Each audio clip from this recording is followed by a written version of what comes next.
Hello. My movie review was on the 2004 film The Motorcycle Diaries, directed by Walter Salles and starred actor Gael Garcia Bernal, who played Ernesto Guevara, aka Che Guevara. So this movie is about young Che Guevara embarking on a 8,000-mile journey through Buenos Aires, Argentina to Venezuela with his buddy Alberto. So the movie starts out with Alberto convincing Ernesto to go on a trip with him on his Norton 500. After Ernesto agrees with Alberto to join him on his endeavor, they say goodbye to their loved ones and families and get on their way. As they're hitting the countryside, you notice the beautiful Argentinian landscape with the snow-capped mountains in the back, and you also notice the lush green plains at the base of the mountain.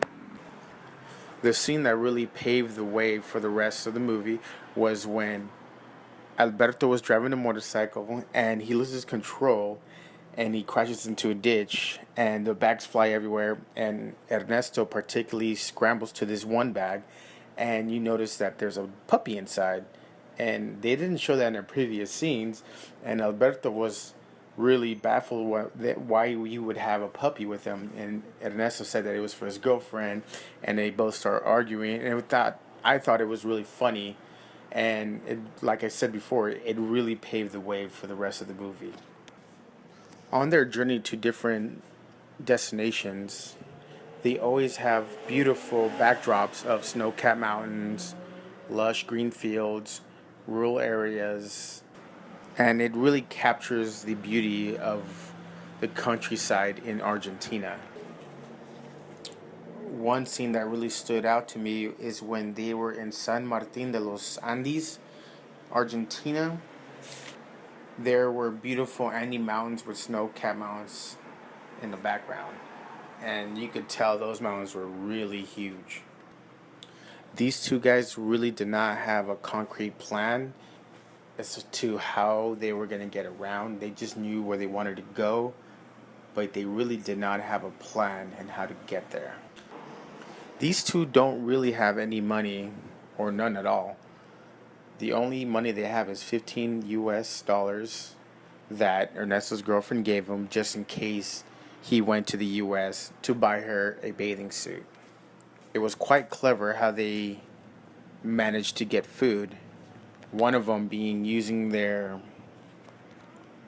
educational background in medicine to pretend that they were high official doctors from Argentina on a mission to find cures throughout different regions in South America. Los Angeles, Chile was a resting place of the Norton 500 motorcycle. From there on out, it was hitchhiking and walking to get to their new destinations. The whole time up to this point, the cinematic background was mainly luscious green grass fields and snow-capped mountains.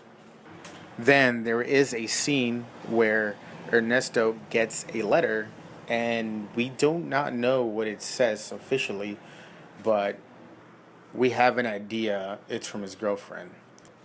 I think the director did very well picking the next scene. It shows Ernesto, you could clearly tell he is bothered or mad, and he's walking through the desolate Chilean desert. And I think he tried to relate the hardship of Ernesto's reality with the hardship of their environmental reality together, and I think that scene was a perfect match. As he continues his journey, he realizes how indigenous native people have been oppressed and kicked out of their land by major corporations. And the movie doesn't really get into depth of how Ernesto became Che, but you could clearly see the moments where it became clear to him that he was not going to come out this journey the same man. Ernesto and Alberto make their way to Machu Picchu, Peru, and then to a leper colony where they spend the majority of their time there helping the sick. Eventually, they make a raft and go upstream on the Amazon to Venezuela, where Alberto finds a job and stays there, and Ernesto returns to Argentina. In conclusion, this movie had it all for me. It had adventure, motorcycles, and beautiful landscapes. Definitely makes me want to go out and do these things as well. I think it's an awesome movie. I highly recommend it, and it definitely shows the beauty of South America.